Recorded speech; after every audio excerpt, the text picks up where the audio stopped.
Olá, pessoal, tudo bom? Aqui é a professora Priscila de Geografia.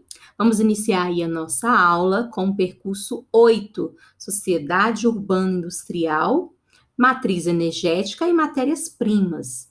Então, vamos dar início aqui à nossa aula com o nosso primeiro slide aí, que traz sobre a Matriz Energética Mundial.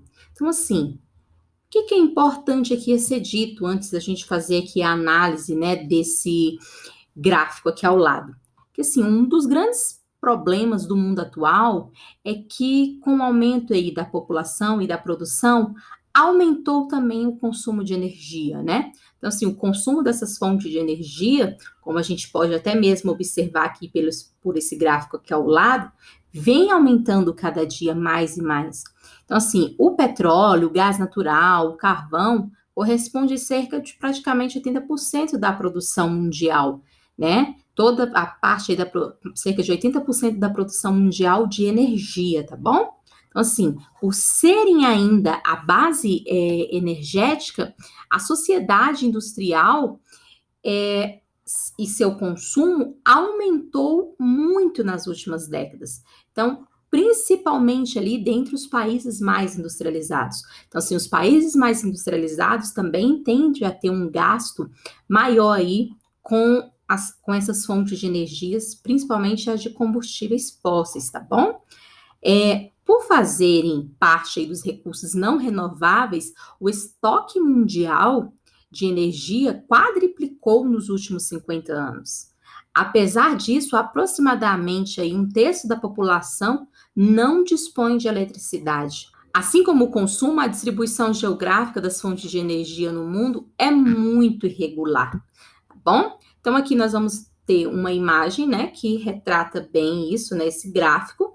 Aqui ao lado eu coloquei para vocês um trechozinho que diz: o conjunto de fontes de energia disponíveis em um país compõe sua matriz energética, que uma vez transformada é distribuída e usada aí pela população e pelo seu sistema produtivo. Lembrando, né, pessoal, que essa matriz energética aí mundial, a base aqui, como a gente pode visualizar por esse gráfico que diz Mundo Matriz Energética 2017, ó, aqui em laranja temos o petróleo, aqui em amarelo o carvão, aqui mais em tom esverdeado temos o gás natural, aqui em azul hidrelétrica, aqui no lilás, né? Chega a ser um roxinho nuclear, e aqui nesse mais clarinho as renováveis. Então observe o seguinte: quem sai perdendo aqui só por olhar esse gráfico são as renováveis, né? Que seria aí aquelas que, pensando no meio ambiente, seria muito melhor que elas estivessem aqui, né? Nessa porção maior aqui desse gráfico. Mas não, as três que dominam aqui o gráfico, né? Como a matriz energética mundial, petróleo, carvão e o gás natural. Então, assim, lembrando que essas três também são as principais causadoras aí do aumento, né, dos impactos ambientais, principalmente aí pela queima, né, desses recursos aqui não renováveis. A gente sabe muito bem que interfere no aumento do aquecimento global e também no aumento aí do efeito estufa, né, vai intensificar esse aumento do efeito estufa e, claro e evidente, vai interferir no aumento aí do aquecimento global, tá? Prejudicando todos nós seres humanos e assim, é o que eu costumo dizer, é importante se pensar e tentar aí praticar o chamado desenvolvimento sustentável, que é o quê? Você pode utilizar do que a natureza te oferece, contanto que você tenha consciência ambiental para pensar nas gerações futuras, né? Então, vamos seguir aqui mais à frente e daqui a pouco a gente retorna mais nesse tópico, tá bom? De desenvolvimento sustentável. Então, pessoal, vamos falar agora sobre o setor energético brasileiro, né? A ampliação da oferta de energia é essencial para o crescimento aí, econômico e social de um país. No caso brasileiro, o modelo energético aqui apresenta-se, né, com um elevado grau de expansão. E aqui no Brasil vem crescendo principalmente aí as usinas hidrelétricas, tá bom? Então vamos seguir aqui agora para o nosso próximo slide aí, que trata sobre matérias-primas e recursos naturais, tá bom? Então, assim, existem diferenças, tá, pessoal? Existe diferença aí entre o conceito, né, de matéria-prima e os de recursos naturais, né? Quanto a esse segundo, já sabemos aí o que é, né, esses recursos retirados da natureza. E a matéria-prima, como eu coloquei para vocês, é a substância com a qual se fabrica algum produto. Então, ela pode ser de origem vegetal, que seria aí como, por exemplo, o cacau, né, que é a matéria-prima para se fazer chocolate. Temos aí também animal, que seria o caso do couro, que é utilizado aí em fabricação de sapatos, bolsas e etc. E por fim aqui, nós temos o mineral, né, que temos como exemplo aí a bauxita, né, da qual é extraída aí o alumínio. Então, assim, além das matérias-primas naturais, existem as transformadas, né, que são utilizadas aí não mais em seu estado natural, mas já industrializadas ou modificadas, que é o caso aí do papel, né, que é uma matéria-prima transformada, né, que ela é obtida ali através da celulose, né, da matéria-prima natural, no qual, por sinal, o livro de vocês aí foi impresso, tá bom? E todos os livros, né, aí de papel são impressos com essa matéria-prima. Então, assim, o minério de ferro, por exemplo, é apenas um recurso natural. Uma vez extraído de jazidas no subsolo, torna-se uma matéria-prima natural para produzir o ferro. Por sua vez, o ferro é uma matéria-prima transformada para a fabricação do aço e este, finalmente, aí, ele é transformado para a fabricação de automóveis, caminhões, entre outras aplicações também, bom? Então, pessoal, agora nós vamos seguir aqui mais à frente, falando aí sobre o consumo de matérias-primas, né? Então vamos lá, ó. Segundo o relatório do Painel Internacional de Recursos, o IRP, sigla em inglês de um órgão da ONU, desde os anos de 1970, a extração de matérias-primas vem aumentando de forma alarmante.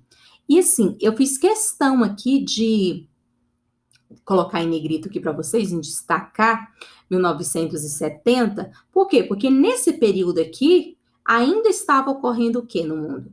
A Guerra Fria, né? Então, assim, começaram aqui, né, as primeiras conferências climáticas, mas assim, nesse período, as grandes nações, né, as que mais poluíam, vamos dizer assim, elas estavam envolvidas com a Guerra Fria.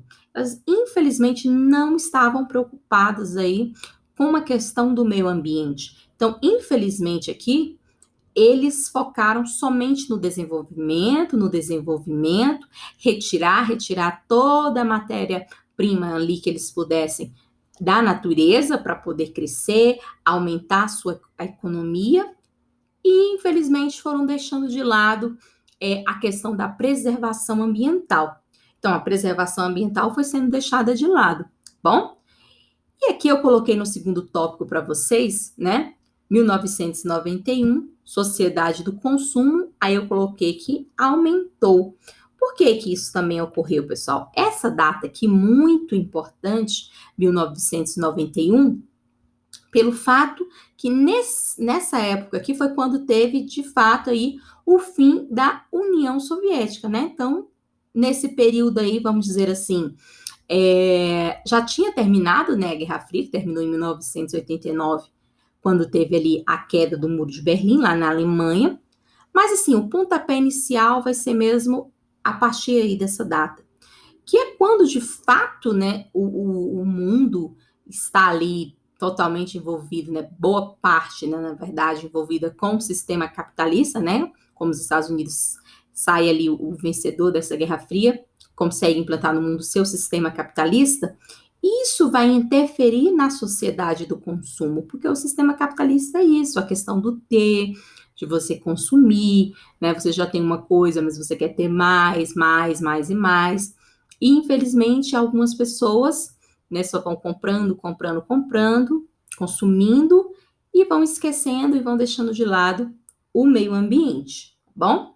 E assim, tudo isso, essa questão aí da chegada, né, no mundo de fato ali, de ter implantado no mundo de fato ali esse sistema capitalista, fez aumentar cada dia mais o consumo de um modo geral, né? Esse consumo exagerado. Porque consumir, todos nós temos que consumir, mas aí existe o tal do consumismo, né? Que já é o exagero, né? Quando você não precisa de determinada coisa, mas você vai lá e compra, ou você já tem, quer ter mais uma, quer ter outra igual, ou mudando de cor, e aí vai, tá bom? Então é importante vocês também terem noção da questão cronológica, né? Na questão do tempo.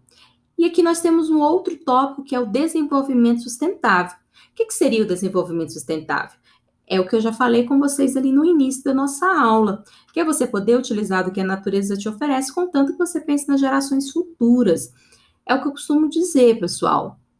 Para o meio ambiente e a economia, né, o sistema capitalista andarem ali lado a lado é muito complicado. Então, por isso que precisa aí ser praticado o desenvolvimento sustentável, né? Porque existe um amanhã, existe um futuro. E boa parte dos seres humanos estão vivendo como se só houvesse o hoje, o agora, né? E não é bem assim. A gente sabe que tem um futuro, né? E como a expectativa de vida, de um modo geral, né, da população mundial vem aumentando, então, assim, a gente ainda vai viver muito tempo aqui nesse planeta, então a gente precisa desses recursos. Por isso que tem que ser usado com a consciência sustentável, né? Praticar essa sustentabilidade. E aqui no nosso último tópico fala, né? Ou melhor, tem aí uma pergunta, na verdade, para vocês, né? E o meio ambiente? Então, assim, como que ficaria ali o meio ambiente? Dentro de tudo isso daqui que a gente já tratou, infelizmente, o meio ambiente ele acaba ficando um pouco de lado, né? Ficando esquecido. O Programa das Nações Unidas para o Meio Ambiente, né, conhecido como PNUMA, ele alerta, pessoal, aí para a questão, assim, que essa crescente aí do consumo de matéria-prima, ela deverá agravar os impactos ambientais, né? E pode até mesmo vir a provocar o esgotamento de vários recursos na natureza, tá? Então, assim, diante desse cenário aí, vê-se a necessidade de repensar, né, a necessidade de implantar a questão, assim, e aí? E esse consumo exagerado, será se estamos indo pelo caminho, né, correto? Então, tem essa necessidade da gente repensar, né, o nosso modo de vida vigente aqui, com base nessa sociedade do consumo atual, né? Além também da necessidade de implantar aí um vasto programa mundial de reciclagem de matéria-prima, né? E também de ampliar o uso das fontes de energia alternativas, né? Porque como nós vimos no gráfico anterior, infelizmente aí o uso dessa fonte de energia, que seria uma fonte mais limpa, né, uma fonte renovável, fonte alternativa, infelizmente ela ainda não tomou ali uma grande proporção nesse gráfico. E aí, quem pode pagar o preço de tudo isso, né, somos nós, né, os seres humanos, porque a gente vai ter que conviver aí com as catástrofes naturais que, infelizmente, tende a vir para cima de todos nós, e cada dia mais, se a gente não cuidar bem do meio ambiente, infelizmente elas podem só aumentar, né, de acordo aí com as pesquisas, tá bom? Então, por isso que é muito importante a gente praticar sempre o desenvolvimento sustentável. Então, vamos seguir aqui mais para frente. Então, pessoal, nesse slide aqui nós vamos tratar sobre as cadeias de inovação, recursos naturais e matérias-primas. As cadeias de inovação estão relacionadas à economia do conhecimento, em que o conhecimento científico e tecnológico é o grande propulsor da economia. O que acontece, pessoal? Essas cadeias aí são desenvolvidas, né, em etapas. Primeiramente, é preciso aí ter um projeto, né, do que se pretende desenvolver. Aí, em seguida, avaliar a viabilidade, né, tecnológica, e se constatada aí essa viabilidade tecnológica, a elaboração de um protótipo, né? Para elaborar ali, né, um primeiro modelo, um primeiro projeto de fato. E depois de ser aprovado, parte-se aí para o planejamento de sua produção. E aí, finalmente, a comercialização, que também envolve várias etapas, né? Mas para percorrer todas essas etapas, são necessários os investimentos em pesquisa e desenvolvimento. Então, assim, pessoal, o que eu costumo sempre dizer, esse investimento na área da educação e na área da pesquisa é de extrema importância, né, para o desenvolvimento tecnológico, né, de qualquer país, não só aqui, né, tratando a nível de Brasil, mas qualquer país tem que fazer um investimento na área da educação, porque é o que eu sempre costumo falar, a educação ela é a base de tudo, né, através da educação vai sendo puxada aí, né, as ramificações para outros campos, inclusive até mesmo aí da área da economia também, tá bom? Então, pessoal, aqui nesse slide nós vamos tratar aí sobre, ainda dando sequência, né, ao conteúdo do slide anterior, né, das cadeias de inovação. Então, aqui fala o seguinte, ó, desde os anos de 1970, com a Revolução Técnico-Científica Informacional, as inovações tecnológicas foram transformadas, né, em bens de produção e também, galerinha, de consumo. Então, essas inovações aí foram transformadas em bens de produção e também de consumo, tá bom? É importante aqui também observar o seguinte, que elas passaram a receber aí vultuosos investimentos, né, tanto de corporações privadas, como também de instituições públicas, tá? Então, teve investimento aí de ambas as áreas, tanto nas instituições privadas de ensino, tá bom? E também de pesquisa, nos dois, tanto de ensino também como de pesquisa. Então, assim, a informática, a robótica, a biotecnologia e as telecomunicações são exemplos dessas inovações, né? Que hoje são aplicadas aí em diversos setores da economia, elevando aí a produção e também a produtividade, tá bom? Por isso é importante, então, esse investimento.